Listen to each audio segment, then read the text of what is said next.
Hemos pensado el caso del mito como esa primera narración o artefacto ficcional humano.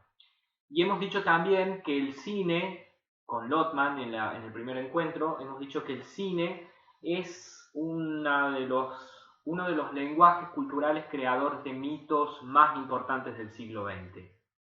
En esta capacidad mitológica del cine hemos destacado sobre todo su capacidad de aproximar los espacios, aproximar el punto de vista a lo que sucede, a la trama narrativa, de hacer funcionar una especie de complicidad íntima en algunas partes de los films con los personajes, pero no solamente con los personajes, sino también con los actores, generar cierta familiaridad de rostros conocidos y mediar mucho más próximamente a ese sistema o esa secuencia de acciones que, por ejemplo, el punto de vista fijo del teatro, que ubica al espectador siempre en la butaca a cierta distancia del escenario y su punto de vista no está mediado por la lente de la cámara. En este sentido hay un mayor efecto de familiaridad con las ficciones del cine, que produce el cine. También hemos dicho que el cine es uno de los lenguajes neomitológicos más importantes del siglo XX por su capacidad de poner nombres propios a los diferentes elementos que circulan o que penetran en la pantalla. Son, además de objetos próximos y familiares, son objetos que aparecen en su especificidad. Podemos sondear casi de manera microscópica los aspectos, los pliegues, los detalles de esas cuestiones, de esos objetos. Podemos tomar conciencia acerca del valor significativo que tienen ciertas cosas o ciertos espacios o la ciudad misma o los rostros o los gestos gracias a la puesta en foco que realiza el ojo de la cámara y que es la que va guiando la construcción del sentido en el cine. Pensemos entonces en cómo un texto clásico, como puede ser la Ilíada homérica, es traducida de diferentes modos por el lenguaje del cine y posteriormente por otros lenguajes culturales. Si uno piensa, por ejemplo, este pasaje o esta secuencia de textos desde la perspectiva lotmaniana, lo primero que deberíamos pensar o descartar es la idea de la necesidad de una fidelidad al texto clásico, de una fidelidad al mito. Se suele decir cuando abordamos algún texto basado en un mito, por ejemplo, en un mito de la Ilíada o en un mito que está compendiado en ese gran poema épico que es la Ilíada, se suele decir que no respeta el mito o que desatiende lo que dice el mito. Bueno, desde una perspectiva lotmaniana deberíamos criticar o ser críticos frente a ese tipo de afirmaciones.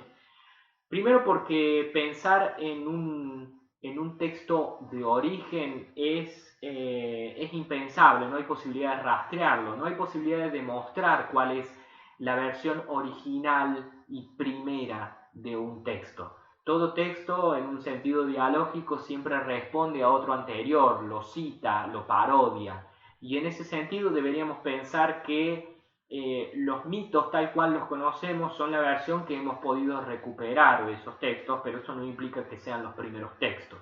Entonces, en ese sentido es un impensable tratar de descubrir cuál es la versión original de los textos y sobre todo es irrelevante para una perspectiva como la semiótica cultural porque todo texto es distinto y aporta nueva información cultural. Por lo tanto, no interesa tanto lo que conserva y en lo que se parece o en lo que son idénticos con un texto anterior, sino la capacidad de convertir esa memoria común en fuente de nueva información cultural.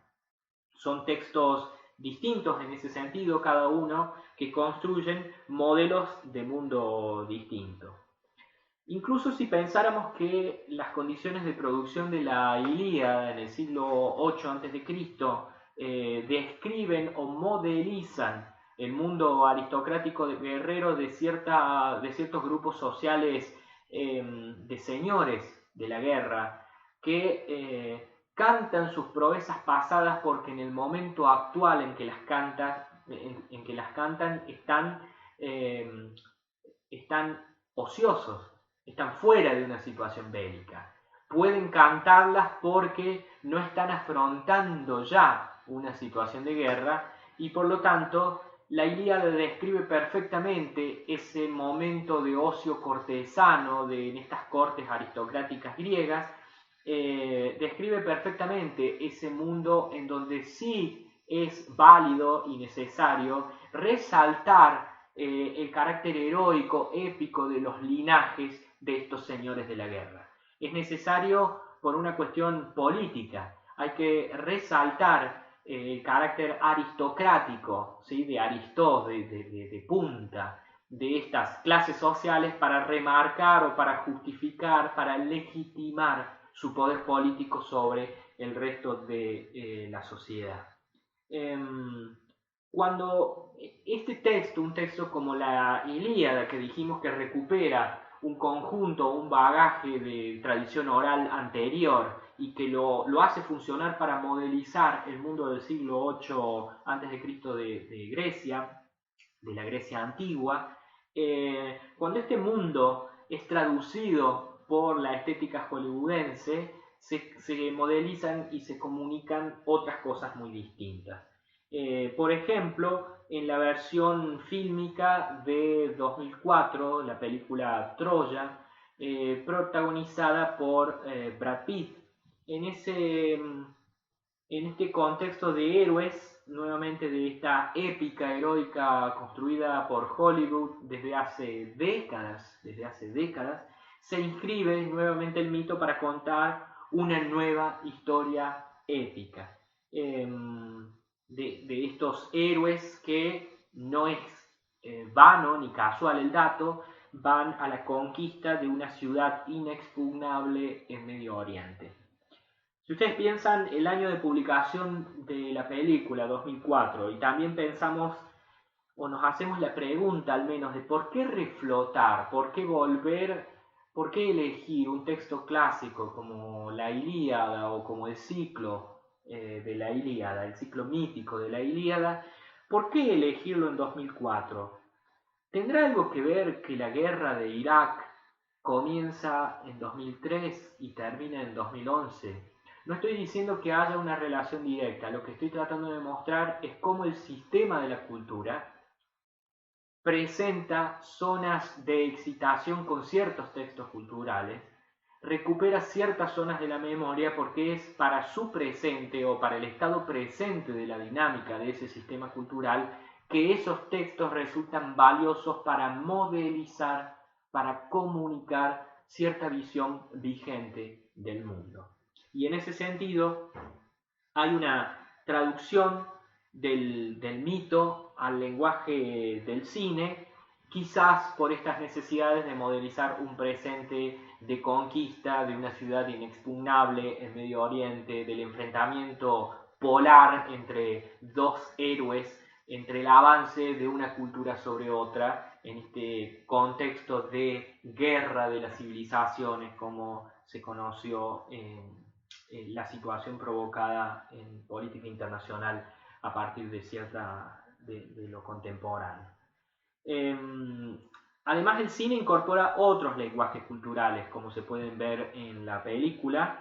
Incorpora no solamente el sonido y la música, sino también el cuidado de la indumentaria y la vestimenta, el lenguaje verbal, obviamente, en los diálogos, el lenguaje pictórico en la elección de las gamas cromáticas y también el lenguaje digital. Fíjense la cantidad de escenas retocadas digitalmente que tiene la película, en el modo en el que el montaje en el cine aproxima la mirada mucho más que la del punto narrativo que podríamos obtener en el poema homérico, para ser parte, para estar casi en el hombro, para estar casi junto con Aquiles. Hay una escena memorable de la película de 2004 que me parece muy buena para ejemplificar aquí, que es el momento del desembarco de Aquiles en la costa o en la playa de la ciudad de Troya, y es en esa escena en donde se dibuja la soberbia de Aquiles, pero también su maestría para la guerra. En esa escena es donde tomamos conciencia del poderío, de la capacidad de matar que tiene el héroe épico de Aquiles, también en sus puntos débiles, en su colérica soberbia.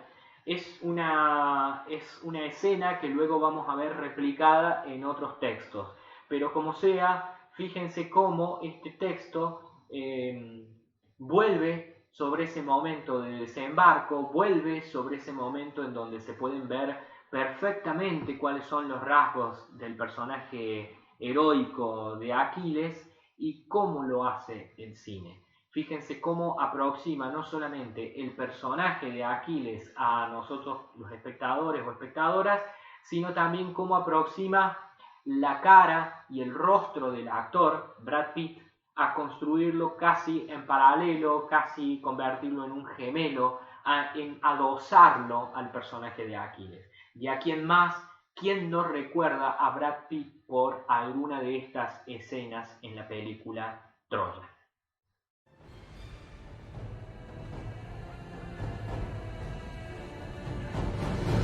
Mohammedans,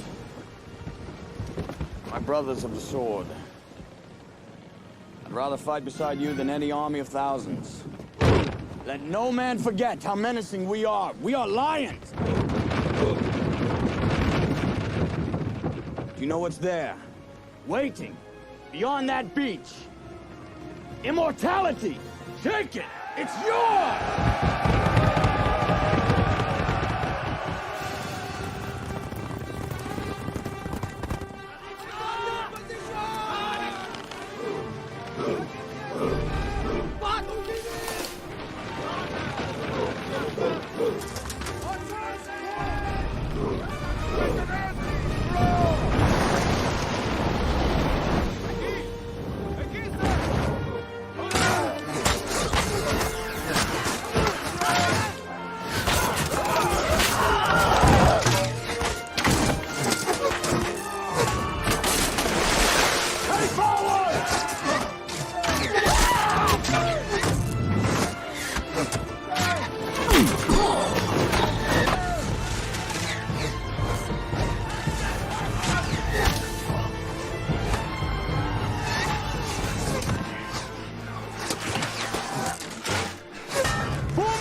The man wants to die.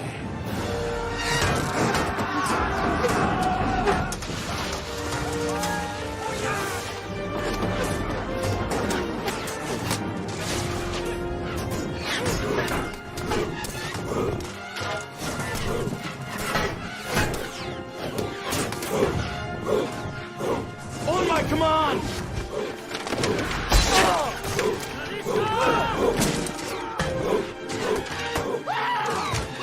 Break off! Break off!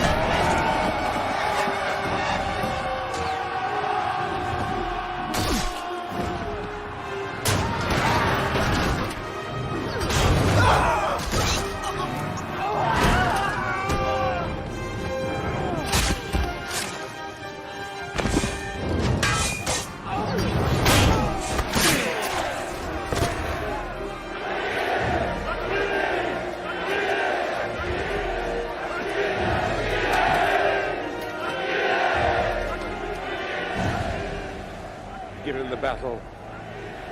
We'll take the war. Give him too many battles and the men will forget who's king.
I need help! Now! Teton, with me!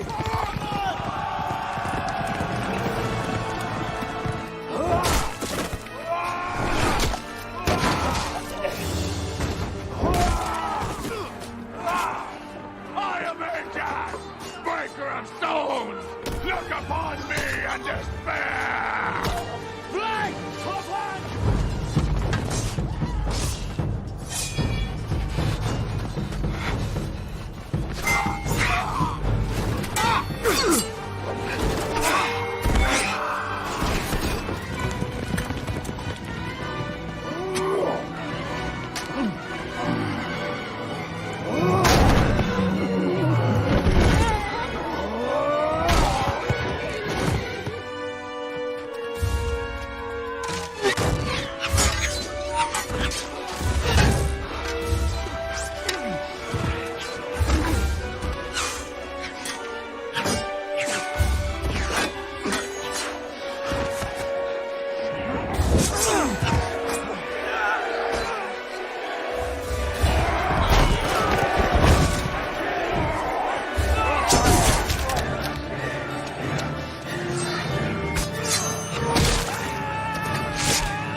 Entonces una serie de pasajes, o mejor dicho, para poder comprender este pasaje fílmico, lo que tiene que haber sucedido es ciertas traducciones culturales de un texto a otro.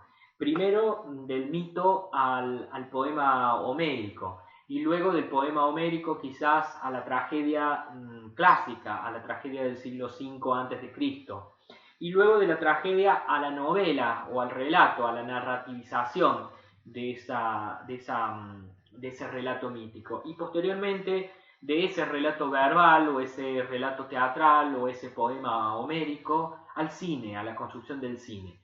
Y deberíamos también subrayar un pasaje más, que es el pasaje al contexto de la nueva cultura digital, al videojuego, que aporta, que traduce ese lenguaje, sobre todo en el cinematográfico, que lo vuelve a traducir, pero lo coloca en clave de videojuego, básicamente a partir de dos aspectos que vamos a analizar después de ver los ejemplos. El primer aspecto es la apelación a los sistemas modelizantes o las formas modelizantes que tiene el lenguaje teatral, el modo en el que el teatro hace significativos ciertos elementos. Y por otra parte, quizás otro de los lenguajes con fuerte incidencia en lo que vamos a ver sea el lenguaje de los dibujos animados o la animación, en tanto y en cuanto lo que vemos en estos ejemplos de videojuegos es una animación digital de personajes que buscan realismo, pero fíjense que han sido generados por computadoras.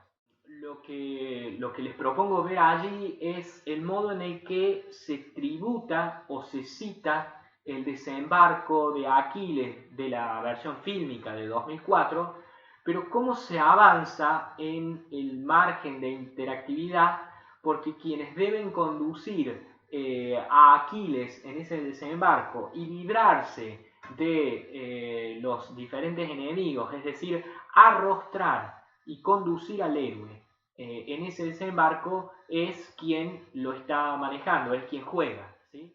Sing, O Muse, of great Achilles and his wrath, which brought such woe on the men of Greece and Troy alike. Sing of mighty warriors who fell on the naked shore, whose unburied limbs devouring dogs and hungry vultures tore. Sing of princes answering honor's call, of mortal men defying gods and fate. Recall for us the age of heroes, where combat marked the man. Tell us of the age when single warriors with the strength of armies stood firm and defied the will of deceitful gods. Remind us, lest we forget, of the long, cruel years when Grecian and Trojan blood mingled in the dry earth in a war that tore the world asunder.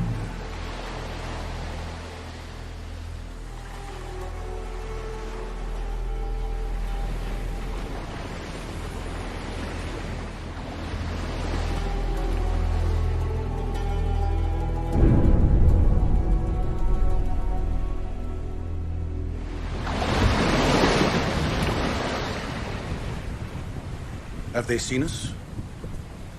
They have. Can you taste it?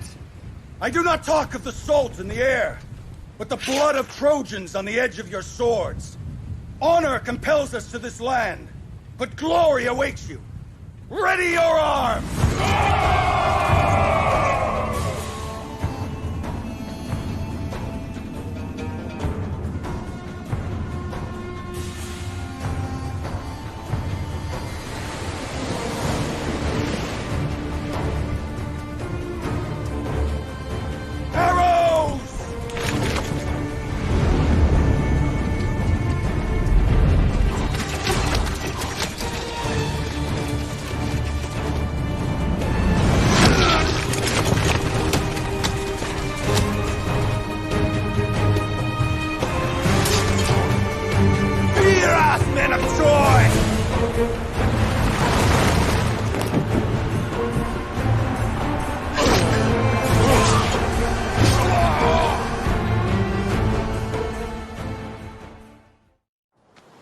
Weapons ready, men!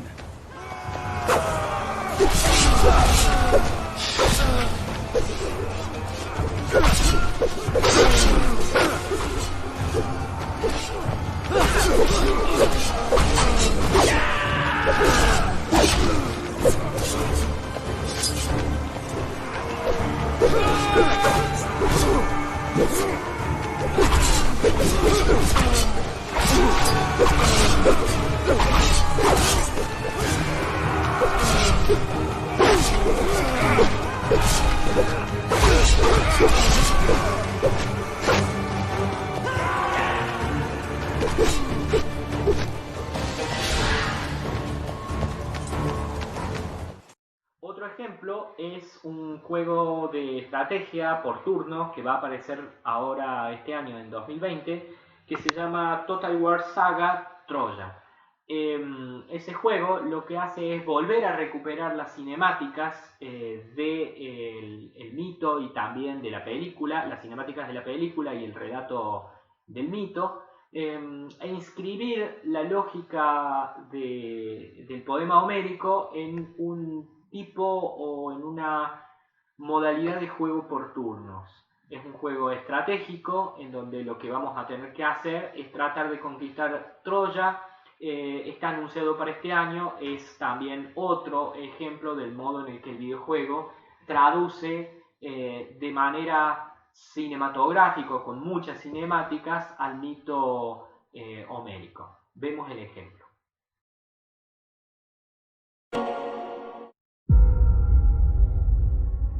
Rage, goddess. Sing of the rage of Peleus' son, Achilles. Murderous. Doomed.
children of men, but as leaves that drop at the wind's breath.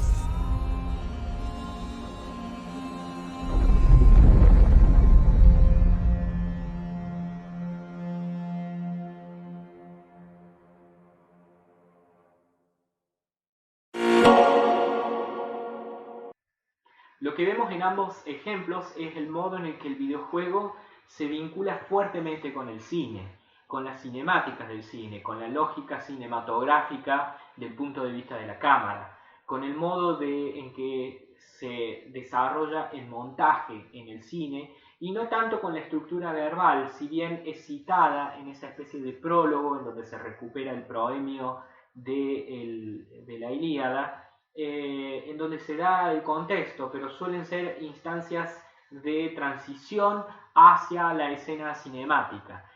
Normalmente las escenas cinemáticas en los videojuegos son ampliamente criticadas por los jugadores, quienes consideran que son parte del cine y no parte del videojuego, precisamente porque no tienen posibilidades de interacción. Uno no puede sino sentarse a mirar una escena cinemática.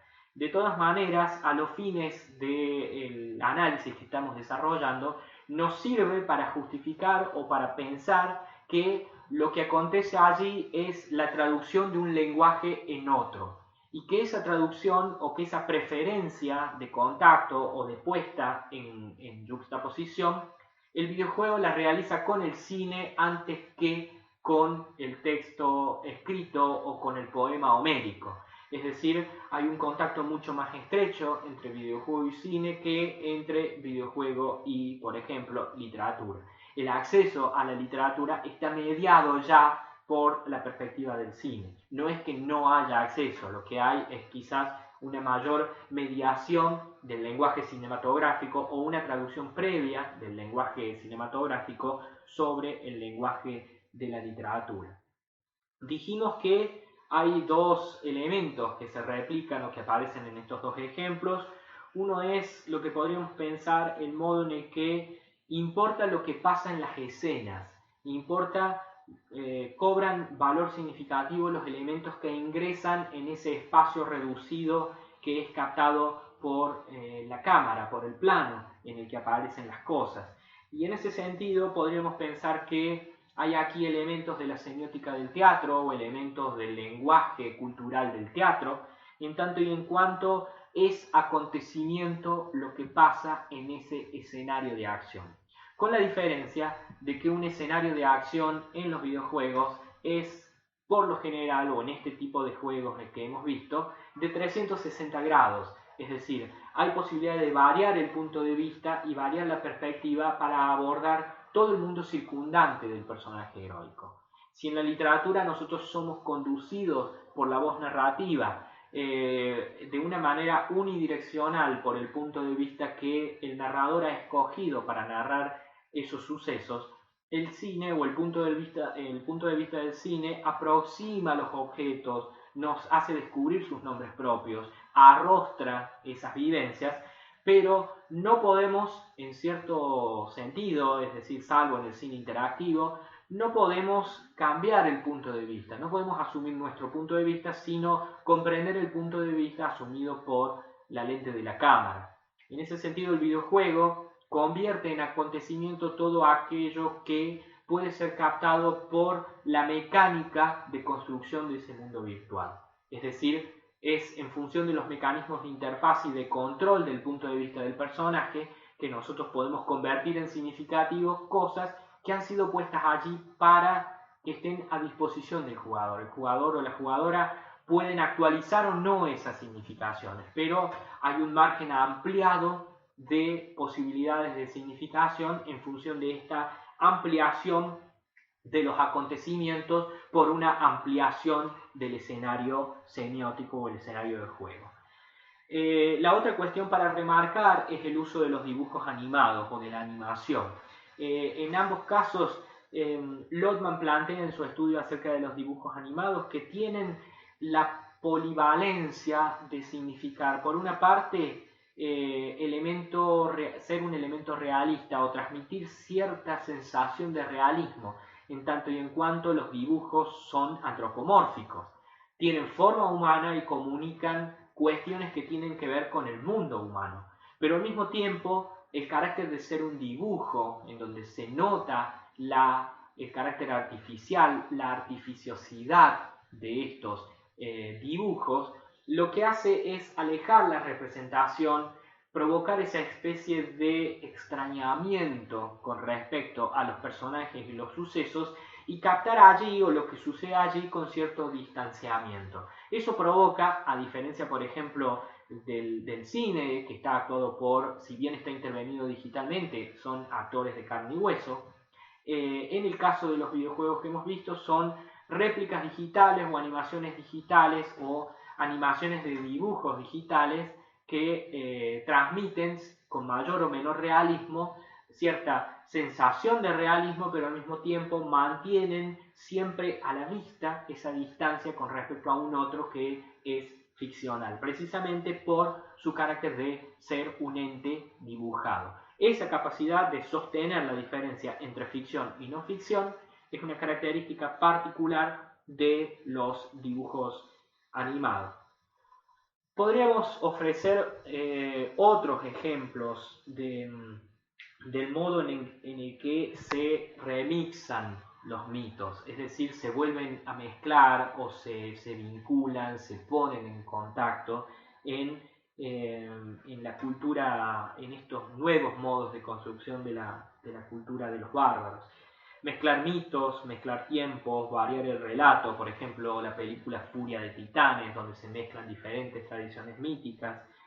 Es decir, comprender a partir de estos tributos, estos modos de citación o estas relaciones que van de la película de 2004 al videojuego del 2011 y de la película del 2004 al poema homérico del siglo 8 a.C. o del videojuego al poema homérico del siglo 8. No hay, como vemos, interés en estos textos de mantener lo que Dessertó llamaría el sentido literal de los textos. Hay sí un interés en la productividad que tienen estos textos para generar nueva información cultural y para generar modelos de mundo que resulten explicativos de nuestro presente. En ese sentido hay una necesidad de generar espectacularidad, de generar modelos para pensar el presente, pero generarlos no en profundidad, sino en textos de los cuales sea fácil entrar y fácil salir, que sean nodos de sentido por los cuales los bárbaros o estas nuevas subjetividades crucen a gran velocidad. Son textos que se visitan, pero en donde uno no se aloja, o por lo menos no desde las nuevas perspectivas. Son textos que podemos ver en 2 horas, en 1 hora, que podemos jugar en unas 5 o 6 horas, pero que luego invitan a desplazarse, a trasladarse hacia otros textos. Es decir, son sistemas de paso. Podríamos pensar en otros textos míticos o en nuevos mitos que han creado, por ejemplo, los nuevos textos de la cultura. Solamente dejo como ejemplo el caso del personaje de Kratos, un personaje mítico totalmente creado. Si bien existe el concepto de Kratos en la mitología griega, el personaje de Kratos que inventa la saga God of War de la plataforma PlayStation, lo que hace es incorporar a un nuevo dios a ese concierto de dioses olímpicos, y es un dios discordante, es un dios que provoca la muerte de los otros dioses, es un dios que se carga a todos los demás dioses en una narrativa que hace a la vida de Kratos. Es una narrativa biográfica marcada por la pérdida, por el anhelo familiar, por la soledad, desde la primera hasta la última entrega. Si tienen unos minutos, vean algunos reviews o vean los resúmenes. Si pueden pasar las escenas de violencia, es un juego eminentemente violento para mayores de 18 años, pero es interesante el modo en el que no el cine, sino el videojuego es capaz de generar, con elementos cinemáticos, pero es capaz de generar nuevas mitologías para nuestro tiempo. También vean el caso de otro videojuego con unas cinemáticas realmente hermosas, preciosas, con una cromática muy llamativa, con una narrativa muy compleja para adultos, con una narrativa que invita a reflexionar acerca del viaje de Orfeo, por ejemplo. Se llama Hellblade, el sacrificio de Senua, Senua Sacrifice, del 2017, y lo que tenemos que arrostrar o vivir en ese videojuego es el viaje de Senua hacia el inframundo para salvar a su amado. Es un videojuego con mucha información cultural, con elementos del lenguaje médico, psiquiátrico, con elementos del lenguaje cinematográfico, con elementos del lenguaje pictórico, obviamente el lenguaje de la literatura. Es un muy buen ejemplo de lo que se puede hacer con videojuegos para plantear este tipo de cuestiones. Y el viaje de Senua también nos puede hacer acordar al viaje de Orfeo, tras los pasos de su amada para rescatarla del inframundo. Vean, por ejemplo, o coloquen en secuencia el mito de Orfeo, tal cual lo relata la mitología griega, pero también revisen o vuelvan a visitar la película Orfeo de Jean Cocteau de 1950. Y si quieren una versión latinoamericana o pensar en clave latinoamericana, vean Orfeo Negro de Marcel Camus o Camus de 1959, ambientado precisamente en el contexto del Carnaval de Río, ¿sí? En ese viaje infernal, pero en un contexto latinoamericano de pobreza, de exclusión social del Carnaval de Río. O la versión actualizada en la película Orfeo de 1999 de Carlos Diegues, también ambientada en un Carnaval de Río, pero un Carnaval de Río actual, con otras problemáticas y con otras cuestiones.